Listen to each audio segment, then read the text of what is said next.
Quero falar agora sobre Kaique, jogador do Cruzeiro, que vai render uma enorme transferência no futuro não tão distante. E dá para cravar isso baseado na performance ofensiva e também defensiva desse lateral esquerdo de apenas 22 anos de idade, com a lembrança de que o Kaique foi o autor de um dos gols da vitória do Cruzeiro por 2-1 contra o Red Bull Bragantino nesse domingo. Primeiro gol do Kaique na temporada. Só para lembrar que o Kaique passou pelas categorias de base da seleção, o que aumenta o seu valor em relação ao exterior. Tem boas participações ofensivas, especialmente com assistências, mas aqui vem o grande charme desse jogador. Ele é o recordista de desarmes no Campeonato Brasileiro, sim. Um lateral esquerdo de um time ofensivo como o Cruzeiro tem ótimo índice de desarmes. Isso, para clubes europeus, é muito importante. Até por isso, é natural que propostas já em janeiro sejam feitas à Raposa. O Cruzeiro recusou recentemente duas ofertas, uma do Chicago Fire, dos Estados Unidos, e outra do Benfica, de Portugal, ambas consideradas muito baixas. O fato de ter um investidor com bastante grana permite ao Cruzeiro só aceitar ofertas extremamente vantajosas. Raposa que tem 90% dos direitos econômicos do jogador. Só para completar sobre o Cruzeiro, registrar que a Raposa é o melhor mandante da Série A, 79% de aproveitamento dos pontos, 10 vitórias, 1 empate e 2 derrotas. Vamos juntos com as quentes do dia nesta segunda-feira de folga para os jogadores do Cruzeiro. O Cruzeiro até atualizou a programação. Treina nesta terça, também na quarta, no treinamento da quinta, sexta, aí vem a viagem para o duelo diante da equipe do Vasco, hein? O jogo no sábado em São Januário e o Cruzeiro encarando aí um adversário fora de casa. O Vasco, antes do compromisso com o Cruzeiro, ele terá jogo adiado diante da equipe do Bahia. Todos os treinamentos pela manhã. Somente na sexta à tarde o Cruzeiro treina e aí depois segue para o Rio de Janeiro. Jogo em São Januário. Os dois próximos jogos fora de casa e com ingressos esgotados de visitante, hein? Tanto em São Januário quanto no Maracanã, a torcida do Cruzeiro vai comparecer em grande número para estes dois compromissos. Lembrando que para sábado o técnico Leonardo Jardim não terá Gabigol e Vidalba. Receberam o terceiro cartão amarelo. Aí, claro, na zaga vai entrar o Jonathan Jesus e o Gabigol deixa de ser uma opção até interessante ali no ataque. Ele recebeu, então, o terceiro cartão amarelo. O Cruzeiro que tem uma lista aí legal, hein, de atletas pendurados. E lembrando, depois do Vasco, o outro compromisso é com o Flamengo. E o Cruzeiro, claro, tá de olho aí em questões da arbitragem, né? O Lucas Paulo Torrezinho ontem, informação é que a arbitragem não agradou, porque, dentre outras coisas, né, saiu distribuindo cartão para jogador do Cruzeiro. Ele até ali, em um determinado momento, não permitiu que o Cruzeiro fizesse as alterações, aquelas no final, deixou o jogo seguir por duas vezes e teve a oportunidade de parar, mas o Cruzeiro passou por cima disso e vamos acompanhar aí até quinta-feira quem a CBF define para apitar este duelo, então, diante do Vasco no sábado. Aí depois, na outra quinta-feira, é o jogo com o Flamengo, dia 2 de outubro. No final de semana, no dia 5, o Cruzeiro recebe o Sport, é um domingo, no Mineirão. Aí vem a parada data FIFA para recarregar as baterias. Sei que muita gente quer saber sobre Sinisterra. O Cruzeiro divulgou que ele teve um estiramento e a informação que a gente tem é que é uma lesão bem simples. E o Cruzeiro, para que todo mundo entenda, trabalha o Sinisterra com muito cuidado, com muita cautela.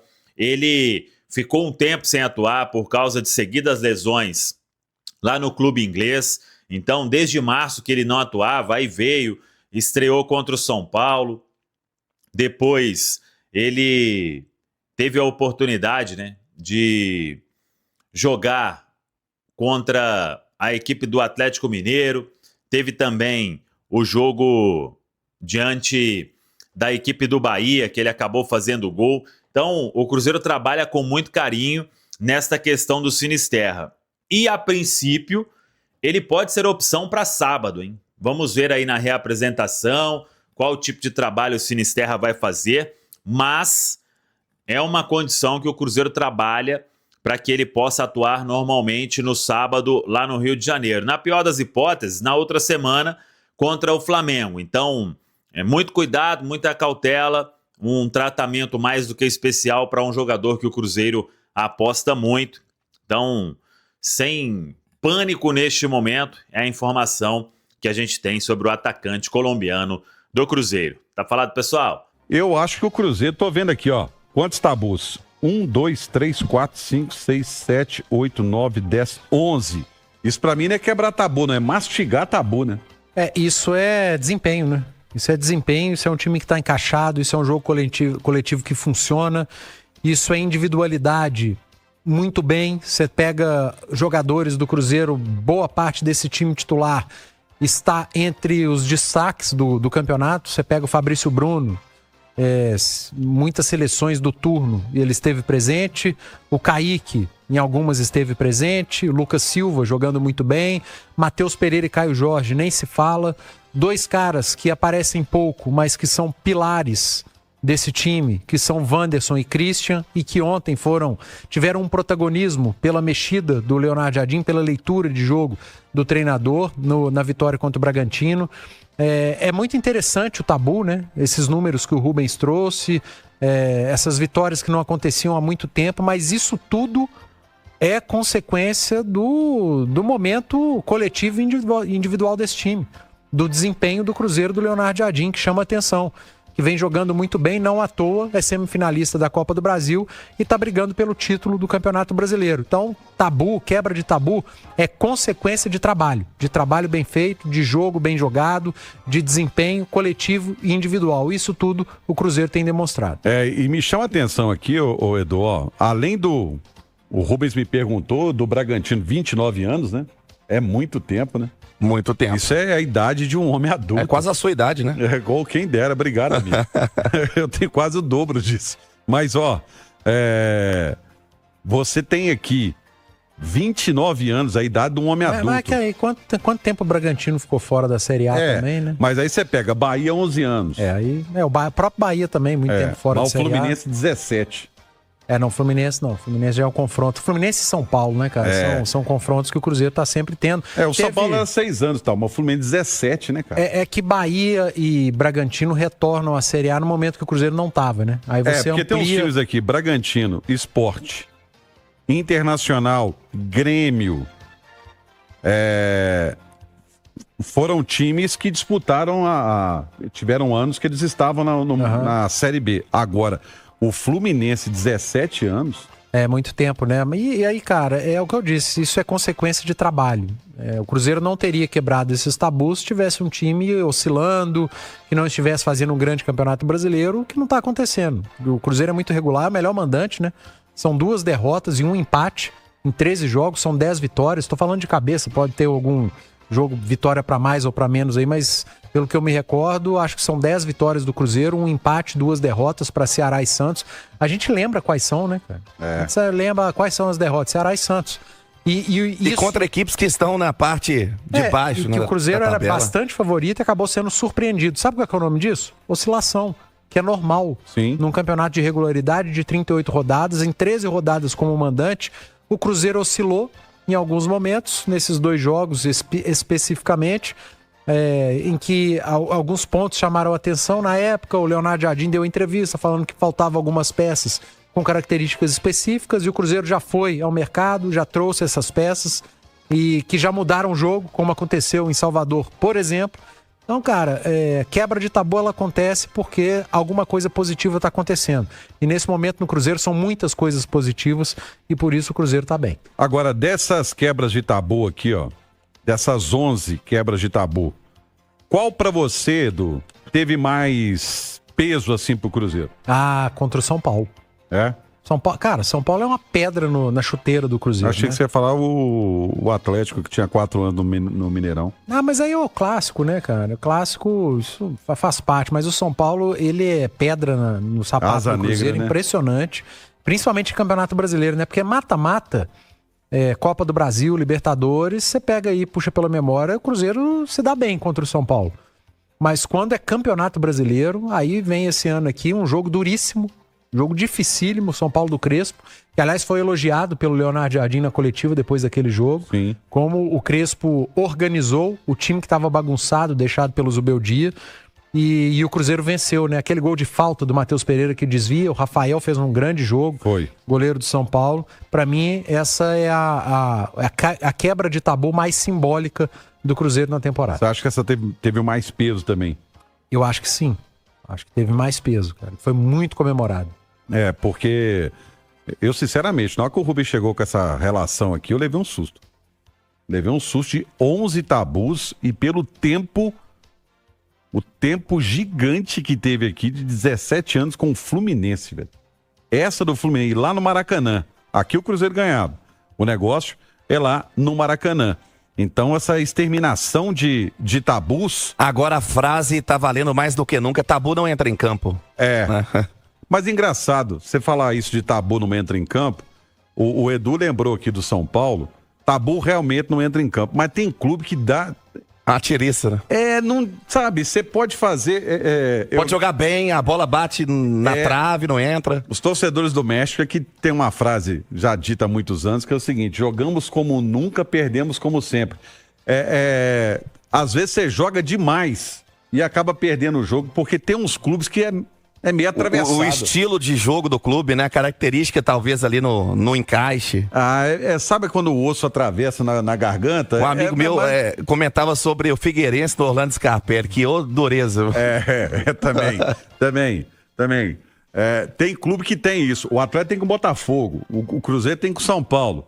E tem clube menor também que você vai jogar, que é aquela nhaca, que você não nada dá certo. Parece que o azar tá todo do outro lado e nada dá certo pro seu lado, mas é impressionante realmente essa questão. E outra coisa, né? Como o Cruzeiro conseguiu transformar, o Edu falou sobre a questão de melhor mandante, como o Cruzeiro conseguiu transformar o Mineirão na sua arma, né? Como o Cruzeiro conseguiu fazer isso? Tá jogando muito bem no Mineirão e é claro que é confiança, né? E aí o time confiante, a torcida confiante, a sinergia ela é diferente, cara. A gente que vai aos jogos, que comenta os jogos, você sente esse clima, esse ambiente. Ontem, um domingo, 8h30 da noite, cara, tinha quase 40 mil pessoas no Mineirão. E isso faz diferença. O torcedor, o jogador, a hora que ele sobe do túnel, do vestiário para aquecer e que ele vê num domingo à noite quase 40 mil pessoas e fala, mais um jogo que a gente vai ter que correr por eles. E foi o que o Cruzeiro fez, um jogo dificílimo em que o Bragantino valorizou demais essa vitória do Cruzeiro, porque foi melhor no primeiro tempo, fez um grande segundo tempo, mas mesmo assim o Cruzeiro venceu, buscou a virada, virou mais um jogo seguido, a segunda seguida, né? Fez contra o Bahia, fez contra o Bragantino, e essa sinergia, cara, faz muita diferença. Torcida, arquibancada, time, é o que tem acontecido com o Cruzeiro no Mineirão. E eu não sei se eu vou estar sendo precipitado em falar isso, né? Mas uma das características do trabalho do conterrâneo do Leonardo Jardim, do Abel Ferreira no Palmeiras, é o trabalho mental, a força mental que o time tem. Tanto que ele até escreveu um livro, não sei se você já leu o livro dele. Não, ainda não. Eu li o livro dele, Cabeça Fria, Coração Quente, né? O livro dele. E ele trata muito da questão mental. Esse tipo de virada que o Cruzeiro teve contra um Bahia, que estava jogando bem o Bahia, hein? Bahia teve chance até de ampliar o marcador. Bahia estava jogando bem. E aí você vai lá na casa do adversário, vira o jogo. E ontem, que o torcedor vai pro estádio, na expectativa de ver mais uma vitória, aí você sai perdendo e você vira, isso é muito trabalho mental, Edu. Não, sem dúvida nenhuma, cara. O trabalho mental hoje ele é fundamental. Ele é fundamental num campeonato tão equilibrado como é o brasileiro. O Palmeiras tem feito essa diferença nos últimos anos, não só no brasileiro, mas principalmente em mata-mata. Foi o que aconteceu com o Cruzeiro no Clássico, tem acontecido na Copa do Brasil e no Campeonato Brasileiro, cara. Esse tipo de vitória de virada, isso quando a gente fala que dá casca, né? Sim. Mas principalmente essa parte mental, cara. Mentalmente você vai ficando mais forte. Um jogo daqui pra frente que o Cruzeiro tomar um primeiro gol, ele vai trazer pra esse jogo o Bahia e o Bragantino. Ó, tomamos o gol, mas o nosso time tá muito forte mentalmente. Vamos trabalhar porque não tem nada perdido. E a cada virada você vai ganhando casca e você vai se fortalecendo mentalmente. E o que fortalece isso também, Romano, eu trago um relato enquanto repórter, a gente fica ali à beira do campo, né, atrás do gol e vê a atitude, o gesto do técnico Leonardo Jardim. O Cruzeiro pode estar perdendo, pode estar empatando, pode estar ganhando. Ele fica revoltado quando a equipe recua. Ele gosta de ver independentemente, lembrando do resultado de momento. Fica ali a todo momento mandando a equipe sair do campo de defesa. Então é uma forma de jogar que tá perdendo, tá empatando, tá ganhando, tá me seguindo. Intensidade ele cobra, não adianta. Intensidade é com ele mesmo. E o Cruzeiro no Mineirão, ó, 13 jogos, 10 vitórias. Teve um empate, que é algo natural, contra o Atlético no Clássico, 0-0. E essas duas derrotas, que foi para o Ceará e também para o Santos, inclusive a derrota para o Santos foi a última em que teve o time celeste. O Cruzeiro vem numa sequência de 6 vitórias seguidas. Anteriormente também teve um empate contra o Mirassol. E nessas vitórias, não só pelo Campeonato Brasileiro, né, contabilizando também os 2 jogos que o Cruzeiro teve pela Copa do Brasil contra o Atlético. Mas no Brasileiro, o aproveitamento próximo ali em porcentagem Romano dos 79,5%. É o mesmo que tem o Flamengo, mas que o Flamengo tem o mesmo percentual, mas com menos vitórias, tendo 9. O Cruzeiro tendo 10 vitórias em 13 jogos, mostrando a força do torcedor. E falando sobre força do torcedor, não só no Mineirão. Para o jogo, Romano, contra o Vasco no sábado, o ingresso como visitante está esgotado. Lá em São Januário. Lá em São Januário. Na outra semana, jogo decisivo contra o Flamengo. Também ingressos já esgotados. Inclusive, durou cerca aí de 4 horas para o Cruzeiro esgotar a carga para o duelo contra o Flamengo. Olha só, Edu, que jogo esse Flamengo e Cruzeiro no Maracanã, hein? O Campeonato Brasileiro por pontos corridos, aliás, qualquer Pode ser o jogo do campeonato? está entre os 3 grandes jogos do retorno no campeonato. Os 3 são Cruzeiro e Flamengo, Cruzeiro e Palmeiras, Palmeiras e Flamengo. São esses 3 os grandes jogos do retorno até o final do campeonato. São as 3 finais, vamos dizer assim, desse Campeonato Brasileiro até a 38ª, porque são os 3 times que brigam nesse momento pela conquista, pelo título brasileiro. E lembrando, no turno o Cruzeiro venceu os 2. Sim. E no turno o Flamengo foi a São Paulo e venceu o Palmeiras. Então verdade. o Palmeiras, que tem 2 jogos a menos na competição, está em déficit contra os seus principais adversários na briga pelo título. Mas sem dúvida, esse Flamengo e Cruzeiro dia 2 de outubro é um dos 3 grandes jogos, uma das 3 finais do Campeonato Brasileiro até dezembro. Fala pessoal, estamos aí com atualizações importantes do Cruzeiro. Se inscreva e ative o sininho para receber mais atualizações da Raposa todos os dias. Deixe seu like, que é muito importante para o crescimento do canal. Utilize o espaço aqui embaixo para registrar sua opinião. Ficamos por aqui com mais esse giro de notícias. Um abraço e até o próximo vídeo.